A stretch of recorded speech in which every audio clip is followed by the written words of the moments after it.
Hello everyone, challenges with classes के YouTube channel पे आपका फिर से स्वागत है।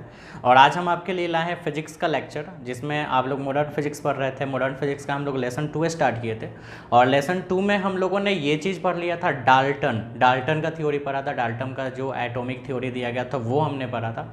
और फिर हम लोग जे थॉमसन का भी हमने थ्योरी पढ़ा था। दोनों का हमने पढ़ लिया था, कुछ कुछ उनकी लिमिटेशन यानी कमियां भी निकाल लिए थे। और उसके बाद आज का जो टॉपिक हम लोगों को पढ़ना है काफ़ी इंपॉर्टेंट है। ये काफ़ी ज़्यादा क्रांति लाई है मॉडर्न फिजिक्स के टॉपिक में। मॉडर्न फिजिक्स को पढ़ने में काफ़ी ज़्यादा आसान हुआ इस टॉपिक के आने से, और ये टॉपिक रदरफोर्ड ने दिया है। तो आज हमको इसी से रिलेटेड चीज़ पढ़ना है। आपके सामने यहाँ पे दिख रहा होगा, टॉपिक का नाम है रदरफोर्ड का अल्फा किरण प्रकीर्णन शब्दी प्रयोग तथा इसके निष्कर्ष, यानी Rutherford alpha rays scattering experiment and its conclusion. यानी कि रदरफोर्ड ने एक एक्सपेरिमेंट किया था, एक प्रयोग किया था।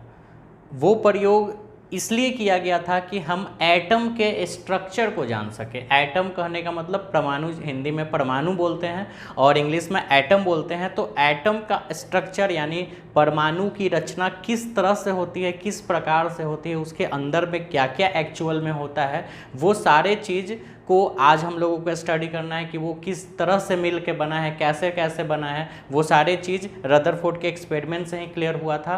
तो चलो इस चीज़ को आराम से देखते हैं। तो सबसे पहले आप एक बात ध्यान दे लो कि रदरफोर्ड का जो अल्फा किरण प्रकीर्णन संबंधी प्रयोग था, और प्रयोग करने के बाद, एक्सपेरिमेंट करने के बाद कंक्लूजन क्या आया, निष्कर्ष क्या आया, ये चीज़ तो हम लोग देखेंगे ही। उसके पहले हम लोग ये जान लें कि ये एक्सपेरिमेंट किया गया कब। ये एक्सपेरिमेंट किया गया कब, तो याद रखिए ये जो एक्सपेरिमेंट था वो 1911 यानी 1911 ईस्वी में। ध्यान से समझना, ये एक्सपेरिमेंट रदरफोर्ड का जो अल्फा किरण प्रकीर्णन संबंधी प्रयोग है, यानी Rutherford's alpha rays scattering experiment, ये 1911 यानी 1911 ईस्वी में किया गया था। ठीक है। अच्छा, ये किनके द्वारा किया गया, तो नाम से ही क्लियर पता चल रहा होगा कि रदरफोर्ड का ये एक्सपेरिमेंट है। तो रदरफोर्ड नहीं किया था। लेकिन यहाँ पे एक और बात आपको जानना होगा क्या, ठीक है, वो देखिए। रदरफोर्ड एक सीनियर मान लीजिए साइंटिस्ट थे, और उनके 2 स्टूडेंट्स, या आप उनके 2 मेंबर बोल सकते हो, 2 स्टूडेंट्स ही मान लो, ठीक है, जिनका नाम था गाइगर एंड मार्सडेन। ठीक है, दो रदरफोर्ड के 2 स्टूडेंट्स, ठीक है, गाइगर और मार्सडेन, इनके कहने के अनुसार, यानी इन्होंने सजेशंस किया, इस तरह का एक एक्सपेरिमेंट होना चाहिए, और वो एक्सपेरिमेंट ये दोनों ने मिलकर कामयाब किया।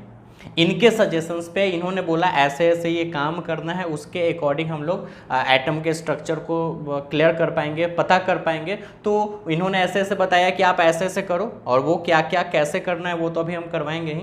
लेकिन रदरफोर्ड ने ही सजेस्ट किया गाइगर और मार्सडेन को, आपको एक एक्सपेरिमेंट करना है एटम के स्ट्रक्चर को समझने के लिए। और ये कब किया गया, 1911 में, 1911 ईस्वी में। तो यहाँ तक तो आपको समझ में आ गया होगा कि रदरफोर्ड का जो एक्सपेरिमेंट है वो 1911 ईस्वी में किया गया था।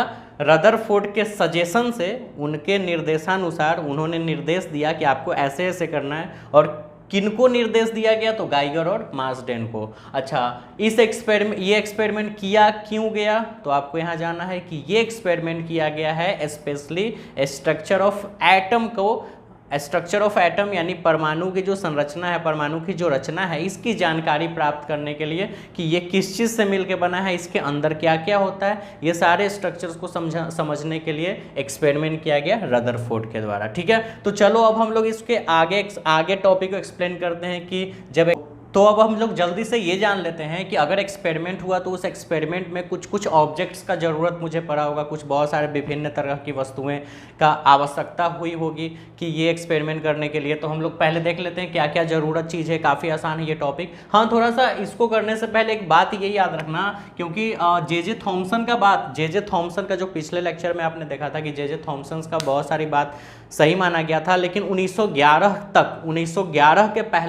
1911 के पहले तक वो बात सही मानी गई थी। लेकिन 1911 में जब रदरफोर्ड का एक्सपेरिमेंट आया तो उसके बाद उनके थ्योरी को काटा गया, एक नए थ्योरी को दिया गया, क्योंकि उन्होंने ये बताया था कि जैसे एक तरबूज होता है, आप याद करो वो एग्जांपल मैंने भी दिया था, तो तरबूज में जो अंदर में रेड रेड कलर का होता है वो सारे पॉजिटिव चार्ज होते हैं, जो रेड रेड रेड रेड वो सब मान लो वो सब पॉजिटिव चार्ज होते हैं, और उसी के अंदर, एक मिनट,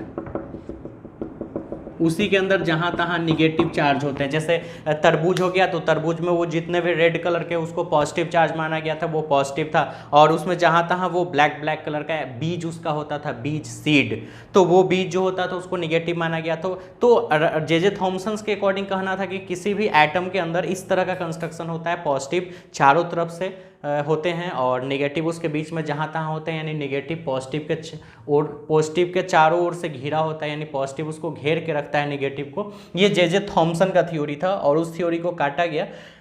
यानी उनके अकॉर्डिंग ये था कि प्लस भी पूरे एटम्स में होते हैं, कहीं हर जगह पे प्लस होते हैं और कहीं कहीं माइनस होते हैं, हर जगह पे प्लस होते हैं और कहीं कहीं माइनस होते हैं, एज लाइक एज सीड, बीज की तरह माइनस होते हैं, और रेड जितने भी है तरबूज में उस तरह का वो प्लस चार्ज होता है। ये जे थॉमसन का कहना था और ये 1911 तक सही माना गया था, उसके बाद नहीं, सॉरी 1911 से पहले तक सही माना गया था, क्योंकि 1911 में तो एक्सपेरिमेंट ही आ गया था। तो रदरफोर्ड एक्चुअल में क्या बताया, जब जे थॉमसन ने ये बताया तो रदरफोर्ड ने क्या बताया और इनके थ्योरी को सही क्या माना गया, और आज तक उसी चीज़ को माना गया। तो चलो देखते हैं क्या है। सबसे पहले इस एक्सपेरिमेंट के लिए मुझे, ठीक है ध्यान से समझना, मुझे नहीं एक्चुअली में उन्होंने किया था, लेकिन अगर हम लोग भी करेंगे तो वही एक्सपेरिमेंट को दोहराएंगे, है ना। तो चलो हम लोग ले या फिर वो लिए, हम लोग एक गोल्ड फॉयल, ठीक है, गोल्ड फॉयल, थीन गोल्ड फॉयल, थीन का मतलब पतला, पतला सा मैंने एक गोल्ड फॉयल लिया, एक सोने की पत्तर ली, पत्तर, फॉयल मतलब एक पत्तर, पत्ती जैसा, मैंने एक पतला सा सोने का पत्तर लिया। हालांकि मैंने नहीं लिया, ये रदरफोर्ड और गाइगर और मार्सडेन ने लिया। तो उसी एक्सपेरिमेंट को हम समझा रहे हैं, तो मान लो कि हम ही लोग लिए थीन फॉयल, थीन गोल्ड फॉयल, और इसका थिकनेस 2.1 गुने 10 के पावर -7 मीटर था। थिकनेस मतलब उसकी मोटाई, ये काफ़ी कम है, 2.1 गुने 10 के पावर -7, तो -7 से आपको समझ में आ रहा होगा कि ये काफ़ी छोटा वैल्यू है, काफ़ी पतला, काफ़ी थीन है, ये बहुत पतला सा वो एक गोल्ड फॉयल लिया गया। ठीक है, यहाँ तक आप समझ गए। अच्छा, उसके बाद हम यहाँ पे ध्यान से समझना, यहाँ पे हमने एक अल्फा पार्टिकल, अल्फा पार्टिकल का सोर्स लिया, नीचे लिख देते हैं, ठीक है, alpha particle source. Alpha particle source का मतलब अल्फा पार्टिकल स्रोत, इसको हिंदी में अल्फा कण स्रोत बोला जा सकता है। इसका कहने का मतलब एक ऐसा स्रोत जहां से अल्फा कण निकल सके, उत्सर्जित हो सके। जैसे कि हम लोग बिस्मथ ले सकते हैं, ले लेते हैं, अंदर में लिख देते हैं बिस्मथ 83,214, ठीक है, यही होता है शायद, देख लेना, आप कंफर्म लेना। इसका एटॉमिक नंबर 83, मास नंबर 214। तो बिस्मथ आप नाम सुने होगा बिस्मथ का, यानी बिस्मथ में से alpha particle, alpha radiations continue निकलते रहते हैं, यानी अल्फा पार्टिकल्स निकलते हैं। तो हमने एक ऐसा सोर्स लिया है जिसमें से अल्फा पार्टिकल निकल सके, क्योंकि अल्फा का ही एक्सपेरिमेंट किया गया था। और एक चीज याद रखिएगा, अल्फा पे पॉजिटिव चार्ज, बीटा पे निगेटिव और गामा पे कोई भी चार्ज नहीं माना जाता है, ठीक है। तो ये चीज पहले ही पता था। तो हमने एक अल्फा पार्टिकल सोर्स लिया, एक थीन कॉइल फॉयल लिया जिसका थिकनेस इतना था 2.1 × 10⁻⁻7 मीटर। ऑब्जेक्टिव आ सकता है कि जो रदरफोर्ड अल्फा एक्सपेरिमेंट में गोल्ड का जो फॉयल था उसका थिकनेस कितना था, तो 2.1 × 10⁻⁻7 मीटर। और यहाँ तो आप बिस्मथ के अलावा और भी कुछ ले सकते हो जहाँ से आप अल्फा पार्टिकल एमिट करवा सके, ठीक है। तो कोई भी बिस्मथ के अलावा कुछ भी, वहाँ पे बिस्मथ लिया गया, ठीक है। अच्छा, ये हम मिटा देते हैं, ये आप थ्योरी याद रखना, जे थॉमसन वाला तरबूज वाला एग्जांपल, ठीक है। और अल्फा पे प्लस, बीटा पे माइनस, गामा पे कोई चार्ज नहीं। उसके बाद इधर जिंक सल्फेट, ZnS कहने का मतलब जिंक सल्फेट, आप याद रखोगे, जिंक सल्फेट का मैंने एक स्क्रीन लगाया, स्क्रीन ऑफ ZnS, यानी जिंक सल्फेट का पर्दा। स्क्रीन कहने का मतलब एक पर्दा लिया, आप समझ गए। यहाँ तक मैंने गोल्ड फॉयल लिया, फिर अल्फ़ा पार्टिकल सोर्स लिया और फिर मैंने जिंक सल्फेट का स्क्रीन लगा दिया, ठीक है। और इसी स्क्रीन के जस्ट पीछे, जस्ट बिहाइंड, मैंने एक माइक्रोस्कोप लगाया। सेंसिटिव माइक्रोस्कोप, काफ़ी सेंसिटिव होना चाहिए माइक्रोस्कोप, जो ज़रूरत के अनुसार ये माइक्रोस्कोप चारों तरफ ऐसे ये राउंड हो पाए, ठीक है, ये माइक्रोस्कोप ऐसे रन कर पाए। तो मैंने 4 चीज़ लिया, गोल्ड फॉयल जिसका थिकनेस ये, अल्फ़ा पार्टिकल सोर्स जैसे बिस्मथ, जिंक सल्फेट का स्क्रीन हमने लिया और एक माइक्रोस्कोप लिया, ठीक है। और इस सब को अकॉर्डिंग टू फिगर अरेंज कर दिया, ठीक है। समझ गए यहाँ तक बात। अब क्या करना है, ध्यान से समझना। उसके बाद अब यहाँ से अल्फ़ा पार्टिकल्स भेजा गया, ठीक है, अल्फ़ा पार्टिकल्स निकला। ध्यान से समझना ये फिगर, क्योंकि आपको अरेंज करना है। ये अल्फ़ा पार्टिकल्स चला, तो देखा क्या गया कि कुछ अल्फ़ा पार्टिकल्स इधर, कुछ अल्फ़ा पार्टिकल इधर, कुछ अल्फ़ा पार्टिकल इधर, ठीक है, और भी हो सकता है इधर, इधर, और कुछ अल्फ़ा पार्टिकल इधर। ध्यान से समझना, यही तो समझना है और बस, ये थ्योरी खत्म। यहाँ से अल्फ़ा पार्टिकल से ऐसे रेडिएशंस निकला, यहाँ से देखा गया कि जब ये गोल्ड फॉइल में टकराया, मतलब यहाँ से तो पहले अल्फ़ा पार्टिकल्स, बहुत सारे अल्फ़ा पार्टिकल्स निकल के आए, तो देखा गया कि कुछ ऐसे अल्फ़ा पार्टिकल्स थे जो गोल्ड फॉइल से टकराने के बाद उधर सीधे निकल गया, बिना डिफ्लेक्शन के, बिना किसी एंगल से मुड़े हुए, वो सीधे सीधे पास हो गया। कुछ ऐसे भी थे जो अनदर एंगल पे घूम गए, सीधे न जाके या तो इधर घूम गए या तो इधर घूम गए, कुछ ज़्यादा घूमे कुछ कम घूमे, किसी भी डायरेक्शन में जाए, आई डोंट केयर कि वो क्या है, लेकिन कहीं भी जाए, मतलब वो सीधे न जाके वो कहीं दूसरे डायरेक्शन में गए, ठीक है। और कुछ ऐसे भी रेडिएशंस थे, कुछ ऐसे भी अल्फा पार्टिकल्स थे जो गोल्ड फॉइल से टकराने के बाद, उससे टकराने के बाद वापस आए, और वो वापस आने का तरीका वो एकदम बैक टू बैक इधर ही आ सकता है, या फिर इधर आ सकता है, या इधर आ सकता है, कहीं भी आए, लेकिन वो वापस रिफ्लेक्टेड बैक आए। अब वो किसी भी एंगल में, वो 90 डिग्री पे आ जाए, यहीं से टकरा के इधर ही आ जाए, इधर आ जाए, इधर आ जाए, इधर आ जाए, कहीं भी आ जाए, इधर भी आ सकता है, लेकिन आया, बैक आया। 3 तरह का यहाँ कंडीशन है, बस ये 3 कंडीशन समझ गए, एक्सपेरिमेंट खत्म। 3 तरह का ये कंडीशंस क्या है कि गोल्ड फॉइल से टकराने के बाद कुछ अल्फा पार्टिकल्स सीधे जा रहे हैं, कुछ अल्फा पार्टिकल्स जो हैं वो सीधे न जाके किसी एंगल से टर्न हो रहे हैं, चाहे वो कोई भी एंगल हो, किसी भी एंगल पे टर्न हो रहे हैं। और तीसरा कंडीशन ये है कि कुछ अल्फा पार्टिकल्स जो हैं वो वापस आ जा रहे हैं, रिफ्लेक्टेड बैक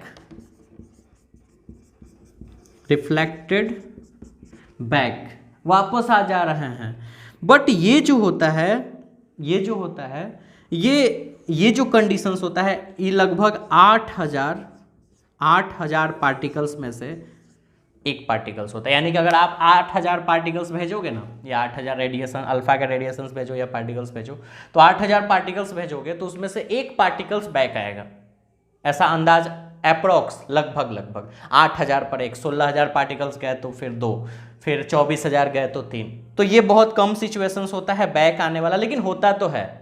और कुछ ऐसे सिचुएशंस और ज़्यादातर सीधे जाने वाले भी कंडीशंस ज़्यादातर होते हैं, टर्न्स करने वाले भी कंडीशंस ज़्यादातर होते हैं, ये वाला कंडीशंस काफ़ी कम होता है, ठीक है। सब चीज़ अब समझाते हैं। आपने समझा यहाँ पे ये 4 चीज़ लिया गया, alpha particle source, gold foil, thin पतला सा जिसका थिकनेस इतना था, जिंक सल्फाइड का पर्दा और माइक्रोस्कोप, अल्फा पार्टिकल्स को मूव करवाया गया। बस 3 कंडीशन यहाँ पे हुआ। क्या क्या हुआ?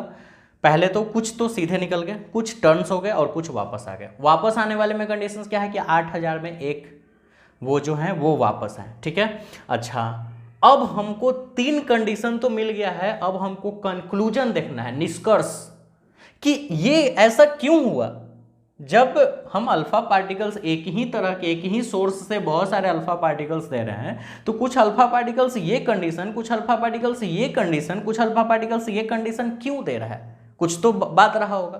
तो इस निष्कर्ष को समझने के लिए हम आपके सामने एक और फिगर ड्रॉ करेंगे। तो चलो ड्रॉ करते हैं। कहाँ पे? एक काम करो, पहले अब ये स्क्रीन पे कुछ शो कर रहा है, आप इसको जल्दी से स्क्रीनशॉट ले लो। इसके बारे में लिखवाया हुआ है कि क्या क्या लिया गया है, जो जो चीज़ हम लोग क्या क्या लिए, बिस्मथ लिए, गोल्ड फाइल लिए, वो सारा चीज़ इंग्लिश और हिंदी में डिस्प्ले पे शो कर रहा है। आप जल्दी से स्क्रीनशॉट ले लीजिए।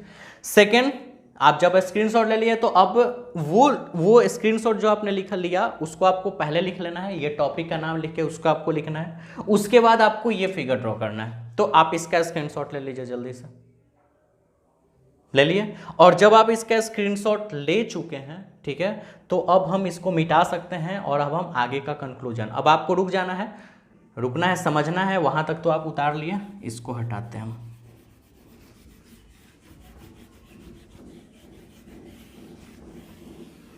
देखिए काफी मजेदार चीज है, एकदम इंटरेस्टेड। 3 कंडीशन याद रखिएगा, सीधे निकलना, वापस आना, टर्न हो जाना, ठीक है। अब मान लेते हैं कि वो जो सोने का पत्थर आपने लिया था, गोल्ड फॉइल, ठीक है, उसके अंदर में एक एटम का बात करते हैं। गोल्ड फॉइल आपने लिया था ऐसे करके, उसमें का एक एटम निकालते हैं। एटम तो काफ़ी छोटा होता है, लेकिन हम बड़ा सा बनाए हैं आपको दिख सके, ठीक है, तो हम बड़ा सा एक एटम बना लिए, कंक्लूजन निकाल रहे हैं, ठीक है। अच्छा, उसके बाद क्या देखा गया, ध्यान से समझना।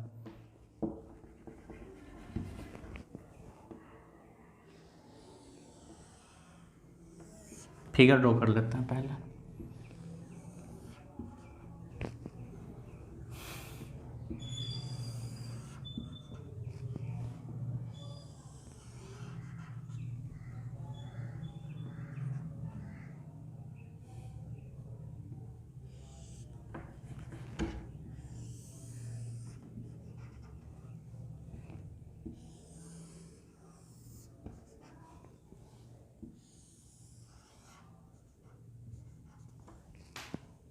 अल्फ़ा पे डबल प्लस लगाते हैं। अल्फ़ा पे डबल प्लस पता है क्यों लगता है, आप शायद केमिस्ट्री में भी देखे होंगे। अल्फ़ा पे डबल प्लस इसलिए लगता है क्योंकि ये एक हीलियम है, हीलियम, और हीलियम का जो आप देखे हो, हीलियम 2 और 4 होता है। आप इसके कंस्ट्रक्शन को देखोगे, अल्फ़ा और हीलियम का तो दोनों सेम है, तो हीलियम से ही मिल के बना है अल्फ़ा, मतलब हीलियम ही है अल्फ़ा, ठीक है ना। उसका एटॉमिक नंबर, मास नंबर, ये सब चेक कीजिएगा तो सेम आ जाएगा। तो इसलिए डबल प्लस लगता है क्योंकि हीलियम जो है वो उसका 2 वो होता है एटॉमिक नंबर 2, यानी परमाणु संख्या, तो उसमें 2 प्रोटॉन है इसका मतलब, तो इसलिए डबल प्लस लगता है, ठीक है। अच्छा, ऐसा सिचुएशंस आया, यही चीज़ वहाँ पे था, यानी कि कुछ किरण देखो, कुछ अल्फा पार्टिकल्स सीधे गए, बिना किसी डिफ्लेक्शन के सीधे निकल गए अल्फा पार्टिकल्स, ठीक है। कुछ अल्फा पार्टिकल्स टर्न हुए, किसी भी एंगल से टर्न हुए, जो आपने देखा था ये गोल्ड फाइल से कुछ ऐसे गया, कुछ ऐसे, कुछ ऐसे, कुछ वापस। तो ये वाला जो है सीधे जो निकल गया, वो देखो ये कंडीशन है, यहाँ से सीधे निकल गया, यहाँ से सीधे निकल गया। और भी रही, हम तो यहाँ 3 ही बनाए, और भी तो हो सकता है, बहुत सारा अल्फा पार्टिकल्स हो सकता है, ऐसे ऐसे अनलिमिटेड, ठीक है। तो अच्छा, उसके बाद सीधे न जाके वो इस एंगल में गए, तो देखो सीधे न जाके वो ऐसे गए, कुछ ऐसे चला गया, कुछ ऐसे चला गया, इधर से भी देखो तो कुछ इधर आ गया, कुछ इधर आ गया, अलग अलग, आप समझ रहे हो, ठीक है। अच्छा, कुछ ऐसे भी होंगे जो बैक आते हैं, बैक, ठीक, एकदम प्योर बैक।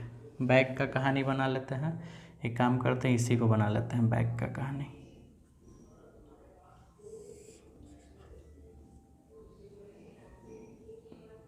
सब समझ में आएगा, टेंशन नहीं लेना है, आराम से बस देखो।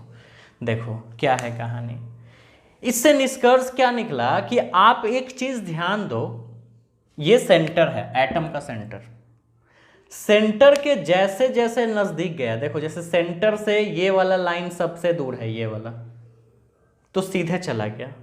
सेकेंड वाला लाइन थोड़ा नजदीक आया है सेंटर से, तो सीधे ना जाके थोड़ा टर्न किया है।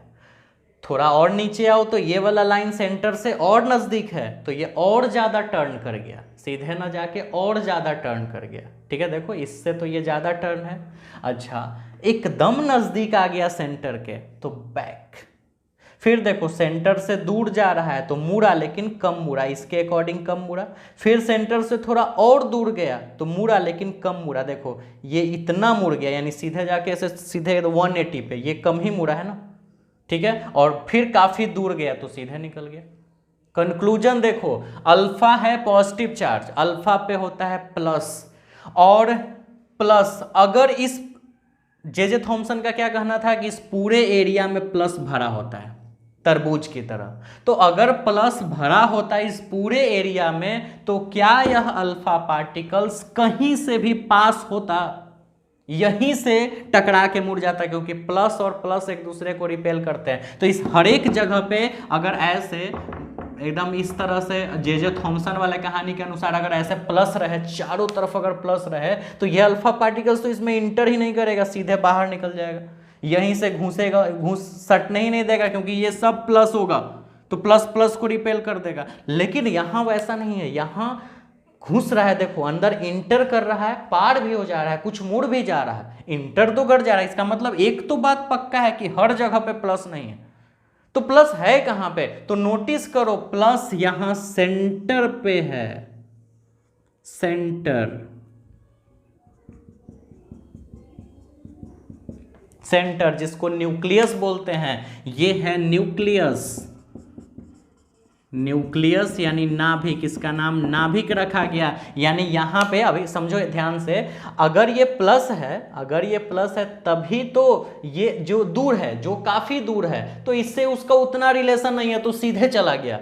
लेकिन जैसे ही दूसरा लाइन इसके नजदीक आया तो ये प्लस इस प्लस को ढकेला, फिर और नजदीक आया तो कुछ ज्यादा ढकेला, क्योंकि प्लस प्लस रिपेल करता है, फिर उसी तरह से एकदम नजदीक आ गया तो सीधे 90 डिग्री पे बैक कर दिया, फिर और दूर आया, दूर होते गया तो कम टर्न हुआ, फिर दूर होते हुआ कम टर्न हुआ, काफी दूर हो गया, सीधे निकल गया।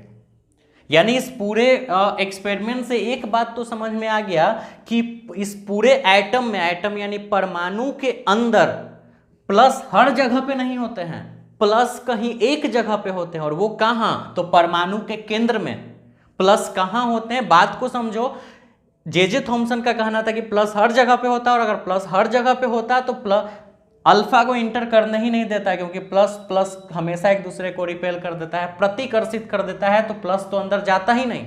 लेकिन प्लस जा रहा है और कुछ सीधे निकल जा रहा है, कुछ टर्न हो जा रहा है, कुछ कम टर्न हो रहा है, कुछ ज्यादा टर्न हो रहा है, और ज्यादा टर्न कहां से हो रहा है, तो सेंटर के पास से।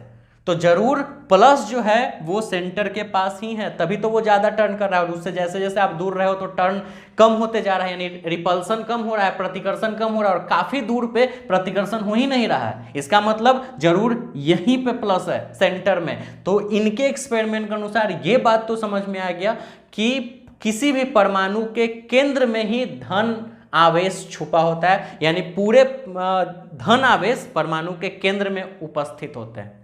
यानी किसी भी एटम के अंदर पॉजिटिव चार्ज उसके सेंटर में होते हैं, और उस सेंटर जहां पे पॉजिटिव चार्ज होते हैं उसका नाम नाभिक यानी न्यूक्लियस रखा गया। तो एक बात समझ में आ गया कि परमाणु के केंद्र में प्लस चार्ज होते हैं, पॉजिटिव चार्ज होते हैं, न कि चारों तरफ। चारों तरफ नहीं होते, जे थॉमसन का कहना था कि सब जगह पे होते हैं, और प्लस वहां पे इलेक्ट्रॉन बहुत सारे घिरे होते हैं, लेकिन ऐसा नहीं। यहां पे प्लस जो होते हैं वो सिर्फ एक जगह पे होते हैं, और वो होता है सेंटर एटम का, यानी कि दुनिया का जितना भी एटम है, जितना भी परमाणु, उसके केंद्र में, उसके सेंटर में ही प्लस चार्ज होते हैं, धन आवेशित होते हैं। ठीक है, ये समझ में आ गया ये एक्सपेरिमेंट। तो इस एक्सपेरिमेंट के अकॉर्डिंग यही बात समझ में आया। ठीक है, तो आप पहले आप स्क्रीनशॉट लिए थे, उस टॉपिक को लिखे, फिर आप क्या किए, सेकंड नंबर पे आपने फिगर वाला स्क्रीनशॉट लिया और वो फिगर ड्रॉ किए। थर्ड नंबर पे आपको फिर स्क्रीन पे शो कर रहा है, ये लिखना है, ये निष्कर्ष है कि इस एक्सपेरिमेंट के अनुसार क्या निष्कर्ष, क्या कंक्लूजन निकला, और ये इसका आप स्क्रीनशॉट ले लो, ले लिए। और अब उसके बाद इस फिगर का स्क्रीनशॉट ले लो, जब वो आप लिख लोगे तो उसके बाद ये फिगर बना लोगे।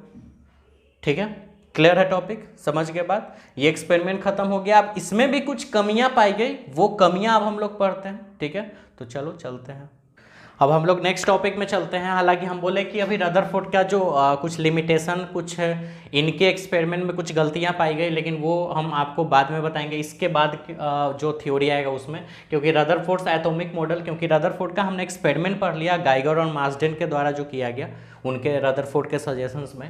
लेकिन उस एक्सपेरिमेंट में आपने सब चीज़ देख लिया कैसे ऐसे हुआ, कंक्लूजन क्या निकला।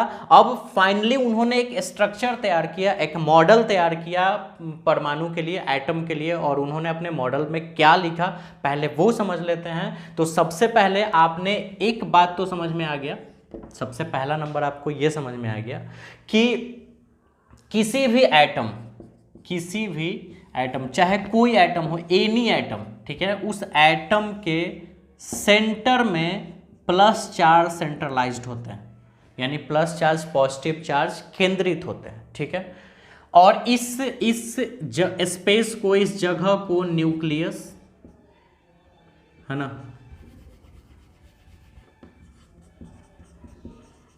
न्यूक्लियस यानी नाभिक कहा जाता है, ठीक है, ये आप बात समझ रहे हो। और यहाँ पे पॉजिटिव चार्ज होता है। उन्होंने इसके अलावा एक और बात बताई, उन्होंने ये बताया कि जिस प्रकार जैसे जे थॉमसन ने बताया कि चारों तरफ पॉजिटिव और जहाँ तहाँ ऐसे ऐसे निगेटिव बीज की तरह, तरबूज की बीज की तरह ऐसे रहता है, ठीक है। लेकिन इन्होंने बताया कि सारा प्लस चार्ज यहाँ होता है, ठीक है। और इलेक्ट्रॉन न्यूक्लियस के चारों तरफ, इलेक्ट्रॉन न्यूक्लियस के चारों तरफ, नाभिक के चारों तरफ ऑर्बिट में, ऑर्बिट यानी कक्षा में इलेक्ट्रॉन घूमते रहते हैं, किसी भी कक्षा में। उन्होंने ये बोला कि किसी भी कक्षा में, एनी ऑर्बिट, किसी भी कक्षा में इंडिपेंडेंट फॉर्म में, इंडिपेंडेंट यानी स्वतंत्र। उन्होंने ये बताया कि सेंटर में तो पॉजिटिव चार्ज होते ही हैं जिसको न्यूक्लियस बोला गया है, उस स्पेस को, और सारे इलेक्ट्रॉन्स किसी भी ऑर्बिट में इंडिपेंडेंट फॉर्म में घूमते रहता है, ये रदरफोर्ड ने बताया। किसी भी, ये बात ध्यान रखना, इस पे कुछ गलतियां निकाला जाएगा। एनी ऑर्बिट, उन्होंने बोला किसी भी ऑर्बिट में वो स्वतंत्र रूप से घूमते रहता है इंडिपेंडेंट फॉर्म में, और यहीं से गलती ढूंढा जाएगा इनका। इन्होंने बोल दिया कि एनी ऑर्बिट में ये इंडिपेंडेंट घूमते रहता है, ठीक है। अच्छा, तो इलेक्ट्रॉन हर एक ऑर्बिट में वो इंडिपेंडेंट घूमते रह सकता है, चारों तरफ, न्यूक्लियस के चारों तरफ घूमते रहता है। दूसरा बात इन्होंने ये बताया, पहला बात तो आप समझ गए कि सेंटर में, एटम के सेंटर में होते हैं पॉजिटिव चार्ज, और उस पॉजिटिव चार्ज के चारों तरफ इलेक्ट्रॉन किसी भी ऑर्बिट में इंडिपेंडेंट फॉर्म में घूमते रहते हैं। दूसरा बात इन्होंने ये बताया कि उसी सेंटर में जहां प्लस चार्ज होता है, उस एटम का टोटल मास होता है। टोटल मास मतलब कुल द्रव्यमान, इलेक्ट्रॉनों को छोड़ के, क्योंकि इलेक्ट्रॉन आपको बाद में समझाएंगे, ऐसे पहले भी हम आपको बताए थे। लेकिन एक चीज़ आप ध्यान में रखना कि इलेक्ट्रॉन जो होता है, प्रोटॉन जो होता है, वो इलेक्ट्रॉन से 1836 गुना ज़्यादा भारी होता है। 1-2 गुना नहीं, 1836 गुना ज़्यादा भारी होता है प्रोटॉन इलेक्ट्रॉन से। आप चेक कर सकते हो, मास ऑफ प्रोटॉन होता है 1.673 इंटू 10⁻⁻27 kg, और मास ऑफ इलेक्ट्रॉन होता है 9.11 इंटू 10⁻31 kg। आप दोनों को डिवाइड करके देख लो, 1836 के आसपास आ जाएगा, यानी इतना गुना प्रोटॉन ज़्यादा भारी होता है इलेक्ट्रॉन से। तो प्रोटॉन के सामने इलेक्ट्रॉन नेग्लिजिबल है, नगण्य है, न के बराबर है। इसलिए माना जाता है कि किसी भी एटम का टोटल जो मास है, क्योंकि मान के चलो कि किसी भी ऑर्बिट्स में, ये भी आपको पता होगा कि किसी भी एटम में जितने प्लस चार्ज होंगे उतने ही माइनस चार्ज होंगे। तो अगर 5 प्रोटॉन है और 5 ही इलेक्ट्रॉन है, या तो मान लो एक ही प्रोटॉन, हाइड्रोजन लेते हैं, एक प्रोटॉन एक इलेक्ट्रॉन, तो इलेक्ट्रॉन के अकॉर्डिंग प्रोटॉन 1836 गुना ज़्यादा भारी है। तो वहाँ पे इलेक्ट्रॉन का मान, वही ना बात हो गया कि हम, आपके पास, एक आदमी के पास 1 बाल्टी पानी है और एक आदमी के पास 1 बूंद पानी है, दोनों को मिला दिया गया तो उसको 1 बाल्टी पानी बोला जाएगा। तो राम के पास अगर 1 बाल्टी पानी है और श्याम के पास 1 बूंद पानी है, दोनों को मिला दिया जाए तो फाइनली अब राम का ही पानी बोला जाएगा, क्योंकि इसके 1 बूंद पानी का क्या वैल्यू है उसके जगह पे, कुछ नहीं है। तो वही चीज़ है, अगर प्रोटॉन काफ़ी ज़्यादा वजनदार होता है तो टोटल, इसीलिए बोला गया कि टोटल जो मास होता है, टोटल द्रव्यमान जो होता है, रदरफोर्ड के द्वारा बोला गया कि वो सेंटर पे ही होता है, क्योंकि अगर इलेक्ट्रॉन है भी तो इलेक्ट्रॉन तो नगण्य है, 9 के बराबर है, इतना इसका कम मास होता है, ठीक है। तो टोटल मास सेंटर में होते हैं। पहला बात उन्होंने ये बोला कि किसी भी एटम्स के सेंटर में सेंट्रलाइज्ड होता है, केंद्रित होता है, धनावेशित, उसके चारों तरफ इलेक्ट्रॉन किसी भी कक्षा में, किसी भी ऑर्बिट में स्वतंत्र रूप से घूमते रहते हैं। दूसरा बात, टोटल मास उस एटम का वहीं पे होता है, सेंट्रल न्यूक्लियस में, यानी न्यूक्लियस पे ही डिपेंड करता है टोटल मास उसका, ठीक है, अभी बहुत सारा बात अभी हम लोग को सीखना है धीरे धीरे। अभी हम लोग इतना समझ गए कि टोटल मास सेंटर पे होता है। तीसरा बात उन्होंने क्या बताया, ये बड़ी काफ़ी इंटरेस्टेड चीज़ है, काफ़ी मज़ेदार भी, ठीक है, ध्यान समझना। उन्होंने ये बताया कि एक एटम है, ठीक है, इस एटम के अंदर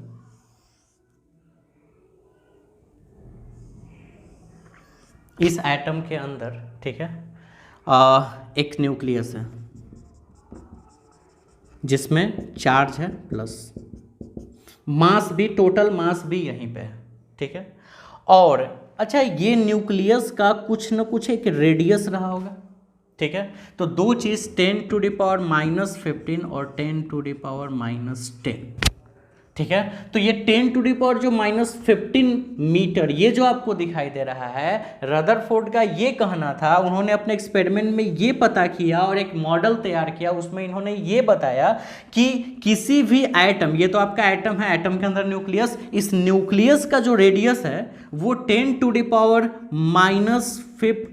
मीटर के ऑर्डर में होती है। नॉट 10⁻⁻15 मीटर ही होती है, ऐसा मत बोल देना कि 10⁻⁻15 मीटर ही होती है, उस ऑर्डर में होती है। कहने का मतलब ये है कि जैसे हम अगर 2 का टेबल लिखते हैं, 2, 4, 6, 8, 10, 12, 14, 16, 18, 20, तो 2 गुने 1, 2 गुने 2, 2 गुने 3, 2 गुने 4, 2 गुने 5, 2 गुने 6, 2 गुने 7 और 2 गुने 8, 2 गुने 9 और 2 गुने 10।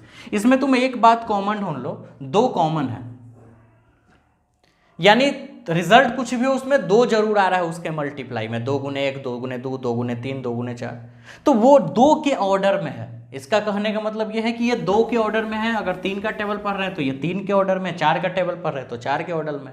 यानी कहने का मतलब ऐसा नहीं कि दुनिया के हर एक एटम के न्यूक्लियस का साइज सेम थोड़े हो जाएगा और दुनिया के हर एक एटम सेम साइज का थोड़े हो जाएगा, ऐसा भी नहीं है। क्योंकि हमने बताया था, जब डाल्टन ही इस बात को बता दिए थे कि दुनिया का जितना भी सब्सटेंस होता है वो बना तो जरूर एटम से होता है, और किसी एक सब्सटेंस के सारे एटम आपस में समान होते हैं, लेकिन 2 अलग अलग सब्सटेंस के एटम समान नहीं होते। ये डाल्टन नहीं बताया था सबसे पहला थ्योरी में। जैसे एल्युमिनियम लेते हैं तो एल्युमिनियम के अंदर जितने एटम है सब आपस में बराबर होंगे, लेकिन एक एल्युमिनियम ले लिए, एक आयरन ले लिए, तो एल्युमिनियम और आयरन के एटम्स के बीच में आप कंपेरिजन कीजिएगा तो ये दोनों का एटम थोड़े समान होगा। इसका कुछ और होगा, बड़ा साइज का हो सकता है, छोटा साइज का हो सकता है, इसका कुछ और साइज का हो सकता है, क्योंकि उसमें प्रोटॉन इलेक्ट्रॉन की संख्या बढ़ेगी घटेगी, किसी में ज़्यादा हो जाएगी, किसी में कम। हाइड्रोजन में 1 ही रहेगी तो कहीं सोडियम में 11 हो जाएगी, कैल्शियम में 20 हो जाएगी।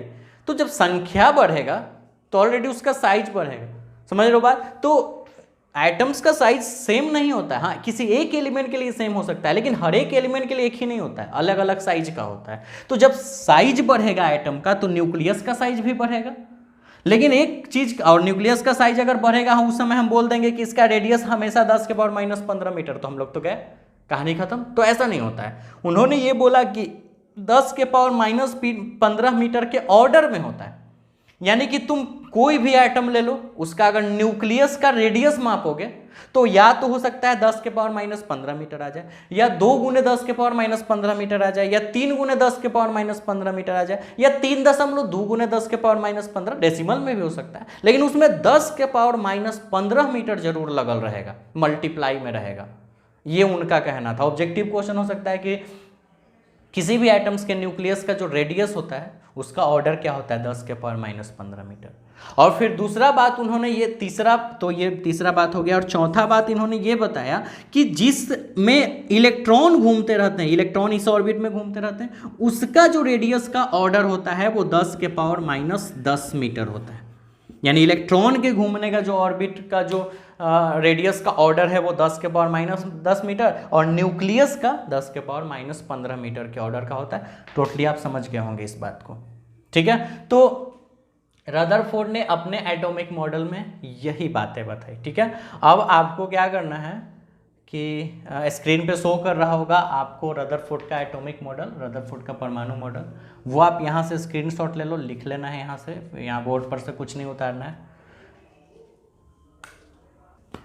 चलिए एक चीज़ और देख ले हम लोग, एक चीज़ और बताना हम आपको भूल गए, 5वां टॉपिक, कि मैंने क्या बताया यहाँ पे कि इलेक्ट्रॉन जो होते हैं वो न्यूक्लियस के चारों तरफ घूमते हैं किसी भी ऑर्बिट में, लेकिन वो क्यों घूम पाते हैं, उनको वो प्रोवाइड कहाँ से आता है, फोर्स कहाँ से मिलता है, बल कहाँ से मिलता है घूमने के लिए, ठीक है। तो देखो आपको न्यूक्लियस में है प्लस, ठीक है, और इलेक्ट्रॉन होता है माइनस। तो इलेक्ट्रॉन, ये जो न्यूक्लियस है, न्यूक्लियस यानी नाभिक, नाभिक होता है पॉजिटिव, ठीक है, समझ रहे हो बात, नाभिकी, और इलेक्ट्रॉन होता है निगेटिव। ये दोनों के बीच में अट्रैक्शन फोर्स लगता है, अट्रैक्शन फोर्स, क्योंकि एक प्लस है और एक माइनस। इलेक्ट्रॉन और न्यूक्लियस यानी पॉजिटिव दोनों के बीच में अट्रैक्शन फोर्स लगता है, और इसके कारण से इसको सेंट्रीपेटल फोर्स यानी कि अभिकेंद्रीय बल, सेंट्रीपेटल फोर्स यानी अभिकेंद्रीय बल, इसका डिटेल्स हम आपको नहीं बताएंगे। 11th में अभिकेंद्रीय और अपकेंद्रीय यानी सेंट्रीपेटल और सेंट्रीफ्यूगल फोर्स के बारे में बता दिए थे। जहाँ रोड टर्न होता है या कोई मौत के कुआं में ऐसे ऐसे गाड़ी रन करवाता है, तो वहाँ पे सारा सेंट्रीपेटल या सेंट्रीफ्यूगल फोर्स काम करता है। ये सारा चीज़ 11th में पढ़ाया हुआ था। तो न्यूक्लियस यानी नाभिक पॉजिटिव, इलेक्ट्रॉन नेगेटिव, दोनों के बीच में अट्रैक्शन यानी आकर्षण बल के कारण, आकर्षण बल जब लगता है तो उनके बीच एक सेंट्रीपेटल फोर्स अभिकेंद्रीय बल उत्पन्न होता है, और उस सेंट्रीपेटल फोर्स का क्वालिटी है कि वो ऑब्जेक्ट को एक सर्कुलर पथ पे रोटेट करने पे मजबूर कर देता है। तो वो इसी के कारण से इलेक्ट्रॉन चारों तरफ वो घूमते रहता है। तो आप एक को याद रखना है कि जब भी आपसे कोई पूछे कि इलेक्ट्रॉन क्यों घूमता है न्यूक्लियस के चारों तरफ, तो इलेक्ट्रॉन और न्यूक्लियस के बीच में अट्रैक्शन फोर्स लगता है, आकर्षण बल, क्योंकि न्यूक्लियस पॉजिटिव हो जाता है और इलेक्ट्रॉन निगेटिव, जिसके कारण से इनके बीच में अभिकेंद्रीय बल यानी सेंट्रीपेटल फोर्स प्रोड्यूस हो जाता है, जिसके कारण इलेक्ट्रॉन उस ऑर्बिट में वृत्तीय पथ पर यानी सर्कुलर पथ पर घूमने में मजबूर हो जाता है और वो लगातार घूमते रहता है, ठीक है। अब हम लोग इस थ्योरी का हम लोग पढ़ते हैं लिमिटेशन, इनकी कमियां क्या पाई गई। सिर्फ 2 कमियां हैं, वो क्या क्या कमियां हैं वो जल्दी से हम लोग पढ़ लेते हैं। तो चलिए आज के लिए हम लोग लास्ट टॉपिक पढ़ते हैं। टॉपिक का नाम है रदरफोर्ड के परमाणु मॉडल की कमियां यानी limitation of Rutherford's atomic model. इनकी सिर्फ 2 कमियां थी, परमाणु का अस्थायित्व का एक्सप्लेनेशन इन्होंने नहीं करवाया, और रेखीय स्पेक्ट्रम की व्याख्या यानी एक्सप्लेनेशन ऑफ लाइन स्पेक्ट्रा और स्टेबिलिटी ऑफ एटम, 2 चीज़ को इन्होंने एक्सप्लेन नहीं किया। कैसे वो समझ पाते हैं। अच्छा, रदरफोर्ड के अकॉर्डिंग क्या कहना था कि एक एटम्स होते हैं, उसके अंदर प्लस चार्ज न्यूक्लियस सेंटर में होते हैं और चारों तरफ इलेक्ट्रॉन ऑर्बिट में, किसी भी ऑर्बिट में इलेक्ट्रॉन घूमते रहते हैं, किसी भी ऑर्बिट में, इन्होंने ये कहा। तो अगर इलेक्ट्रॉन चारों तरफ घूमते हैं तो न्यूक्लियस यानी नाभिक और इलेक्ट्रॉन के बीच में जो सेंट्रीपेटल फोर्स आता है, जो कि अभी आपने पढ़ा, सेंट्रीपेटल फोर्स यानी अभिकेंद्रीय बल, इस अभिकेंद्रीय बल के अनुसार इलेक्ट्रॉन हमेशा प्लस के तरफ खींचे हुए जाएंगे, क्योंकि इलेक्ट्रॉन हमेशा उधर ही त्वरित रहेगा, उसी डायरेक्शन में त्वरित रहेगा। समझ रहे हो बात, इलेक्ट्रॉन उसी डायरेक्शन में त्वरित रहेगा, और साथ साथ इलेक्ट्रॉन मूव भी कर रहा है। इलेक्ट्रॉन त्वरित है, त्वरित मतलब एक्सिलरेटेड। आप थोड़ा ध्यान दो, इसके पीछे वाले चैप्टर मॉडर्न फिजिक्स का पहला chapter dual nature of radiation and matter, आपने देखा था कि रेडिएशन का डुअल नेचर होता है, जैसे लाइट का, वो पार्टिकल के फॉर्म में बिहेव करता है, वेव के भी फॉर्म में, अलग अलग कंडीशंस पे। लेकिन हमने मैटर्स के भी डी ब्रोगली वेवलेंथ बताया गया था। तो डी ब्रोगली वैज्ञानिक के अनुसार ये बताया गया था कि सब्सटेंस, पदार्थ, मैटर भी, द्रव्य भी, द्रव नहीं, द्रव्य, लिक्विड नहीं, द्रव्य मतलब पदार्थ, यानी सब्सटेंस भी डुअल नेचर्स के गुण रखते हैं। डुअल नेचर्स होता है उनके पास, 2 तरह का द्वैत गुण होता है। कैसे? तो जब पार्टिकल्स रेस्ट में होते हैं तो वो एक नॉर्मल पार्टिकल के फॉर्म में बिहेव करते हैं, लेकिन वही पार्टिकल्स अगर मोशन में आ जाते हैं, एक्सेलरेट करने लगते हैं, त्वरित करने लगते हैं, तो उसके अंदर से इलेक्ट्रोमैग्नेटिक वेव, विद्युत चुंबकीय तरंग निकलती है, जिसको ध्यान से समझिए, उसको हम लोग द्रव्य तरंगे या डी ब्रोगली तरंगे यानी मैटर वेव्स या डी ब्रोगली वेव्स के नाम से जाने थे। तो यहाँ पे भी अगर इलेक्ट्रॉन मोशन कर रहा है, इलेक्ट्रॉन अगर मूव कर रहा है, तो इलेक्ट्रॉन ऑलरेडी मोशन में है, तो यहाँ से भी मैटर वेव्स, जिसको द्रव्य तरंग बोलते हैं, वो मैटर वेव्स निकलने चाहिए थे। और अगर मैटर वेव्स इस इलेक्ट्रॉन से निकलेंगे तो धीरे धीरे इनका रेडियस खत्म होते जाएगा, क्योंकि जब वेव्स निकल रहे हैं, यानी एक वेव निकल रहा है, तरंग निकल रहा है, कि एनर्जी निकल रहा है, इसका मतलब ऊर्जा, तो जब इसके अंदर का एनर्जी निकलते जाएगा तो फाइनली एक ऐसा कंडीशन आएगा कि एनर्जी निकलते निकलते निकलते इसका ऑर्बिट यानी कक्षा विलीन हो जाएगा, खत्म हो जाएगा, किसमें, नाभिक में, यानी सिर्फ नाभिक बच जाएगा, न्यूक्लियस, इलेक्ट्रॉन्स वगैरह खत्म हो जाएगा, क्योंकि एनर्जी लगातार उसका बाहर निकलते रहेगा।